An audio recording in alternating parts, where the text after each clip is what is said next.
Hello and welcome to Full Focus, where law and news intersect. I'm Crystal Parham. New York primary is just around the corner, and Bernie Sanders claims he has momentum. What exactly does that mean? According to the recent polls, Hillary Clinton is clobbering him, and she has a 96% chance of winning this election. So I'm here on the phone with Martin Morris. He's a Hillary Clinton supporter, and we want to talk a little bit about the Bernie phenomenon and if he thinks Bernie actually has a chance in New York. Hi, Martin. Welcome to the show. Hey, thanks for having me. So what do you think about this Bernie Sanders phenomenon? And do you think it can create some momentum in New York for him? Well, he's using the word momentum a little loosely. He doesn't. There's no conceivable way for him to get an outright majority of delegates to win on a first ballot at the Democratic convention. And so his intention is to create a contested convention. And the last president that ever came out of a contested convention was FDR, his first term, back during the Great Depression. So it's a little troubling to me that the goal of the campaign, that the primary strategy is to, in order for him to win the nomination, he's going to have to sabotage the Democratic Party. That's a little bit troubling to me. I mean, it's like he's almost breaking the party. I mean, he is a socialist. He's a self-proclaimed socialist. He's not shy about that. And so I feel like, why is he even running as a Democrat? Yeah, I'm a little concerned about the socialism thing. I've been a Democrat probably my entire adult life since I was 19. I don't say how old I am. I'm a man of a certain age. But my first voting in a presidential election was for Bill Clinton. But I don't like the idea that being a Democrat or being a Republican is just a label. I think that's something that's thrown around by people that kind of have a superficial kind of view on what it means to be a member of a political party. Because we have a right to associate with one another.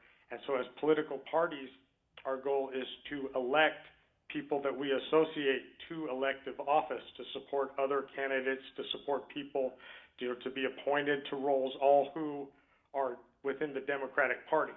So for over 25 years, Bernie Sanders has been an independent. He's not been a member of the Democratic Party.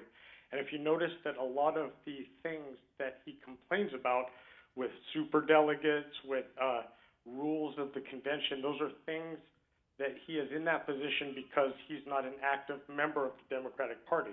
Because if he had been, he would be supporting people who would be appointed to those positions or elected into elective office. But he caucuses with the Democrats as an independent, but he doesn't campaign, he doesn't contribute, fundraise, he doesn't do anything to help other Democratic candidates. And I find that quite troubling because it's about strength in numbers. You need a governing majority, and that's what a political party is. So it's not like everybody shares the same lofty, idealistic ideas. Everybody believes lots of different things. But the main thing as Democrats is we want a democratic government of a majority that we can work with. And Bernie Sanders tends to poo-poo that and look down on that. But I don't think that he realizes the practical implications of such a position. Well, I don't think he realizes that once he leaves, he's going so far left. Once he loses the nomination, he's going to have to rally his troops back towards Hillary. And at this point, I mean, I don't know if you saw Susan Sarandon. She was quoted saying that she didn't even know if she could vote for Hillary. I mean, it's gone to such extremes. What do you think about that? Well, it was only 19. It was only 2015 that he first became a Democrat. And that was in order to run for president and get the Democratic Party nomination. So my concern is that he doesn't necessarily have any loyalty to the Democratic Party. And a lot of his supporters, maybe young people that are voting for the first time, and they may not have that much loyalty to the Democratic Party. That's what's troubling for me. So that ultimately